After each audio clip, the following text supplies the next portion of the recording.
Hey y'all, welcome back to Men Do Therapy, a show dedicated to men on their journey to mental wellness. Today we're talking about toxic masculinity, Simone Biles, and a little bit of politics. Let's get it.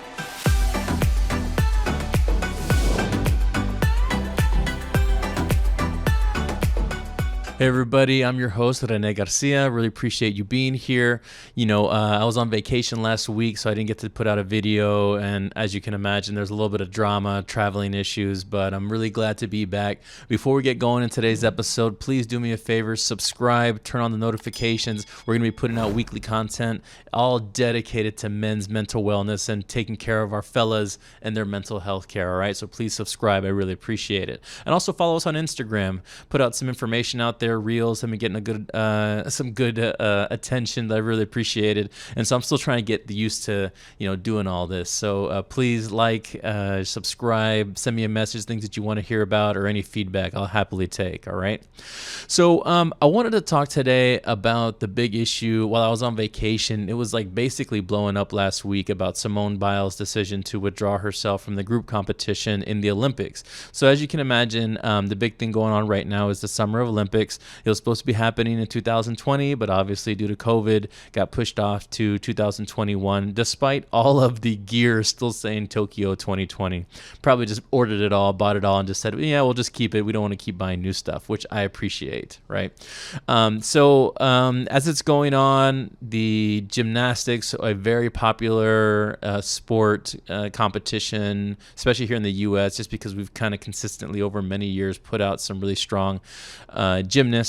And so, as you can imagine, it's a huge popular thing. And of course, right now, one of the most decorated Olympians in USA history is Simone Biles. Shout out to her. And, the big thing that happened last week is that she decided to withdraw herself from the group competition. And some of the stuff I read, I heard that, for one, it was a personal decision, a mental health decision. I think also at times it was a medical decision as well. I think she was doing some turns and she was losing herself. And so, that to me, if you've ever seen her perform, it's like she's doing, I can't even count the amount of spins that she's doing in one setting. So it's obviously extremely impressive, but also, too, very extremely grueling. If anybody has any friends who are in their lives who are gymnasts or even cheerleaders or anything like that, it's consistent, it's insane. I don't know. To me, I couldn't even imagine doing a sport like that. So she made that decision to withdraw herself, and as you can imagine, got a huge pushback. And today what I wanted to talk about is one specific reaction by a guy named Charlie Kirk. Now, I've said on this show before that I don't want this show to be a politically based show, but I'm also not afraid to involve politics when necessary. I will openly say that Charlie Kirk's political views are not aligned with mine. If anybody who does not aware or who does not know who Charlie Kirk is, he started Turning Point USA, conservative radio host, pretty popular pundit type of guy that goes on these conservative shows and always, willing to debate, which I kind of like that about people that are willing to go into those shows. But but as far as his views, a majority of them I do not align with. So I'll go ahead and let you know there's a little bit of a biased opinion here, just being transparent. But one of the things I want to talk about today is this idea of toxic masculinity. We get this term thrown around a lot, especially right now in our times, the way that men's actions are being, quite carefully scrutinized for good reason as a result of victims and people that have suffered from men.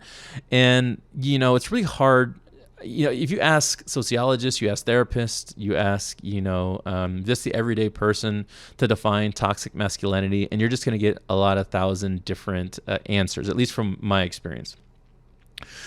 So to me, what I felt to be a little bit more of a better conversation, or more of a conversation to help identify or define what toxic masculinity is one of the things I say more is who is toxic masculinity, right? Who, occupies this space where their views, their actions can be somewhat toxic to people underneath them or wanting to inflict pain or power onto others. And so Charlie Kirk, and I guess he has like a daily or weekly show that, again, I don't follow him. But I found this video online and I felt it was pretty indicative of what toxic masculinity is. And so I want to just kind of go through and give my reaction to it because I don't know. To me, it was just, for one, kind of hard to hear. But I think it's important to go through because to me, it really gives a really good definition and understanding of toxic masculinity and the things that I really hope to address, not only in my practice, but in my everyday life with my interactions with other men. All right. So let's get into it. I'll pause it and we'll kind of get some reaction to it and talk about it afterwards. So Simone Biles, I don't know her politics. I don't. I just know that she's, shown on television a lot. I don't know if she was ever sexually assaulted or abused. So I don't know what she's been through. I seriously, I mean that sincerely. So let's pause it right there. He's setting up to this kind of setup. I feel when people do this to criticize other people, what they're trying to do is just isolate this situation that they really hate, right? They really hate this thing that they're about to talk about. So what they do is they want to isolate every little bit about this person and put them in a bubble so they can really attack in a way that justifies their point. Okay, so as you see, look, I don't know anything about her. I don't know where she comes from. I don't know, blah, blah, blah, blah. That's also kind of a scapegoat to say, well, look, I don't want to do any research on her life. I just want to focus on this point. So again, there's a little psychological game when it comes to politics, media. Media hopefully would be another conversation we have one day as we talk about it a lot. But I feel like this is a little sneaky psychological warfare he's doing. Look, I don't know anything about it. Let me just focus on this one part. However, I'm going to say this. Don't show up to the Olympics and compete if you're not ready for the big moments. This is not high school. This is not college. This is the Olympics. It's bigger than yourself, Simone. What a coach, right? Wow. Don't you show up. Like, what the fuck? It's almost like he's like giving a pep talk. You know those shitty sports movies where there's always like a coach talk, Guys, we're up against the wall. What are you going to do? You want this? Is it going to be life-changing? This kind of coachy talk. As a band kid, nothing makes my skin crawl more. So let's go keep going. So Simone Biles, who's obviously a very talented gymnast, decided not to compete in the gold medal competition. By the way, she's not just talented. She's like the most decorated. So talented is, again, isolating what he wants to talk about. Let's go on. Now, she probably could have just competed and just kind of checked the boxes and they would have got a gold medal. Simone Biles says, this Olympic Games, I wanted to be for myself when I came in, and I felt like I was still doing it for other people, as she cried after the team event on Tuesday. So it hurts my heart because doing what I love has been kind of taken away from me to please other people. Yeah, that's the point, Simone Biles. You're representing your nation, you're selfish sociopath. You kidding me? Today it's like, you know what? I'm not going to do something stupid and get hurt. Yeah. It's just not worth it. When it comes to the Olympics, you need to push everything away in these competitions because this is what matters, Simone, right? According to Charlie, it's all about being able to brag to the neighboring country how many pieces of metal that we have versus your country's and what color it is. And not only that, he uses the word sociopath. Sociopath is one of those psychological terms that people throw around. We talk a lot about pop psych in this show, and you can go back to our episode on depression where we talk about, using the word kind of freely, like as a pop psych term versus something specifically defining a psychological experience. And sociopath is one of those as well. So I wanted to just kind of go into it is that, when we talk about a sociopath or sometimes a psychopath, what they're really referring to is antisocial personality disorders. Personality disorders are kind of like a secondary diagnosis. Back in the old Axis 1 through 5 diagnosis, it was Axis 2 were the personality disorders. So in other words, that wasn't Axis 1 where it's like a primary, like depression or anything like that. It was kind of a secondary diagnosis.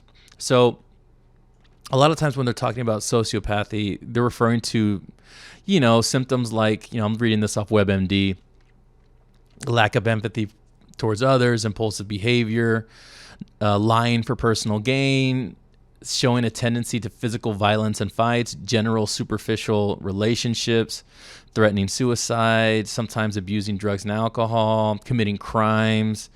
So this whole idea of that some person is a sociopath, it isn't just there's some, and I know what he's referring to, right? He's basically saying, oh, you're only thinking about yourself. You being impulsive. That's why you're a sociopath. That is a small part of sociopathy. And again, that's his understanding and his opinion about her actions. But to sit here and say someone is like that, again, is pretty damning and obviously incorrect from a psychological standpoint in my therapeutic understanding. Let's keep going. Kidding me? Today it's like, you know what? I'm not going to do something stupid and get hurt. It's just not worth it. Especially when you have like 3 amazing athletes that can step up to the plate and do it. So you know who has the gold medal? Russia. I have to go look at these 4'11" Russian Olympians chewing on their gold medals, smirking at the Americans. I'm not okay with that. I hate this shit so much. The promotion of this kind of Red Scare that, the Russians and, even though we just came from a president who was doing actively whatever he could to get pretty close to the Russians. And now he's using this as fodder. Again, it's no longer a personal individual experience. It's push everything away. It's all about the greater good, all about, us taking this gold home. And how dare you make me look at 4 other young Russian women who are going through this and winning. It's pushing his ideals, his expectations, his desires, his wants onto others. And that's what's most important, not the individual experience, just his. But honestly, that's where we're headed. We are raising a generation of weak people like Simone Biles. Again, if you want to be, if she got all these mental health problems, don't show up. We are raising a generation of people with mental health problems. If you have mental health problems, don't show up. I hate this, especially because this guy's younger than me. And I just find it really terrible. I hate this argument. This whole millennials, Gen Z people, the younger generation is more emotional. You just need to push it down. Look, I've dealt with and treated a number of people who are older than me, quite older than me, and the detriment of ignoring mental health issues and not allowing people to not show up, not allowing people to stay home or to address mental health concerns as equally as they would medical concerns will continue to make things worse. The decision to stay home and care for yourself is probably one of the best things you can do for your mental health care and mental well-being. And the thing that he's not even mentioning is assuming the person has that mental stability to even make that decision. And I hate that generational, I hate it, generational bullshit so much. We're raising a generation of this, raising a generation of that.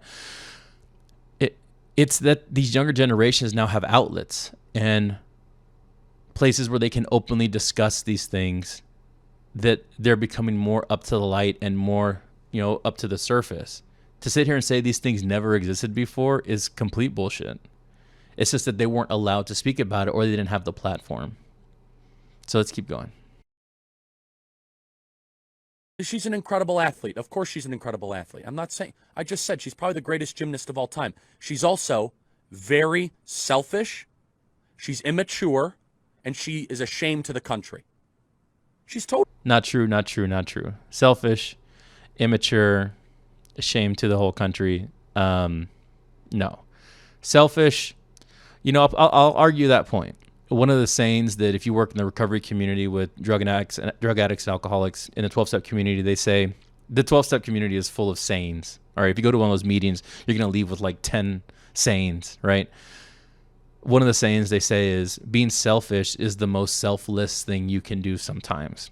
So someone deciding to say, hey, everybody, I need some time because I don't know what's going on in my life. Yes, that may be selfish, but I also am not sure that's a bad thing. Immature, complete opposite. Do you know how hard it is to set boundaries with people? You know how hard it is to reinforce those boundaries? You know how hard it is to have all this pressure laying on your shoulders and for you to just back away and say, you know what, I can't do this. I need to take care of myself. That's unbelievably immature. I'm sorry, excuse me, that's unbelievably mature. Excuse me. It's unbelievably mature. She had to do that. She was put in a position where she didn't have any other choice to do that. And a shame to the country. I think by now, because again, this is about a week old, which in internet terms is like forever ago, people have rallied around her 100%. And quite honestly, I think it's probably made her more approachable as a person and as an athlete, as a star than anything else. Let's keep going. Totally a sociopath. Of course she's a sociopath. Andrew said she's not a sociopath. What kind of person skips the gold medal match? Who does that? It's a shame to the nation. You just gave a gift to the Russians. Don't show up. If you're not ready for the big time, we got thousands. To me, the desired or the decision to skip the gold medal event, he's taking it as, I can't believe she did that. Why would she do that, right? The same way that people look at people who are going through drug and alcohol issues and they show up intoxicated, right? Like, I can't believe, if anybody saw that movie with Denzel Washington where he was the pilot, I cannot remember it, where he's an alcoholic and they show him, you know, about to go up for a case where the plane had, you know, he had crashed the plane because he was intoxicated. And what did he do before the big hearing? He got drunk.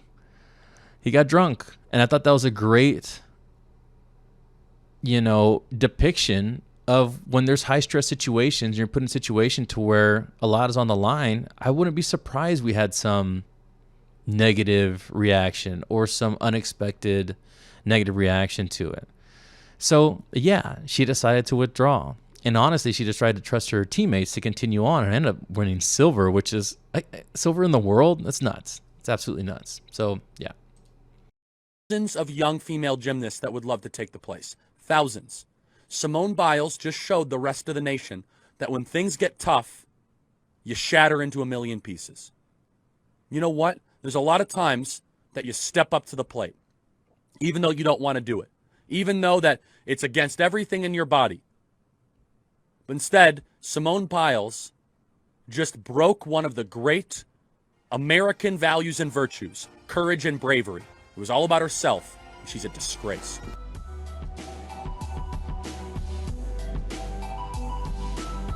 Courage and bravery. Going back to these like real vague, generalized terms where that's what defines Americanism and your desire to be the best American you can be. So, you know, like I said, I completely disagree with a number of his politics. This to me was a really great example of how we expect so much from other people, and it comes from a place of masculinity. It comes from a place of control. It comes from a place of expectation. This is what you should be doing. This is what an American does. This is what an athlete does. And to me, anytime you erase the identity of that person, that's extremely toxic. Like you said at the very beginning, he wanted to isolate the situation. Who cares that she's adopted? Who cares what age she started out with? Who cares all the other Yes, the Olympics is a huge stage every 4 years, but it's not the only stage, right? This woman competes all year long, trains all year long. Yes, to us it is the Olympics, but I honestly think for her it's another competition where she has to go out and perform at her best. And if she's not at her best, why would she continue to perform? But again, none of that matters because we have to force us to see the Russians, right? We have to force us to see somebody else take the spot that we felt that we deserved. All about the gold count, right? All about the medal gold count. That's what matters the most. So when we talk about toxicity, toxic masculinity, it's about this. And even look at his, if you remember his mannerisms, this is what she should be doing, right? Almost like as if you're talking down to her, right? And, one could even assume or even possibly throw out the idea that it's probably a lot easier to do that to a young woman of color. Just going to throw that out there. You're allowed to throw it back and disagree with me. But I think sometimes when it's these young people of color, like we talked about Naomi Osaka. So, the point I was getting at is I think sometimes it's very easy for people to criticize young women of color. And I'm not going to sit here and say that was the specific aim towards or the energy this person came from, but I do find it not uncommon for people to criticize and really feel that they can lash into young people of color, young specific women of color, as freely as they want to. And again, I want you to just recall that energy, the finger waving, the negative talk, the expectation, not ever good enough. I feel we do that to young people of color pretty easily. And yeah, I'd love to know what you think. So please like, share, subscribe, comment below, and I'll see you next week for our next show. Have a good one, y'all. Peace.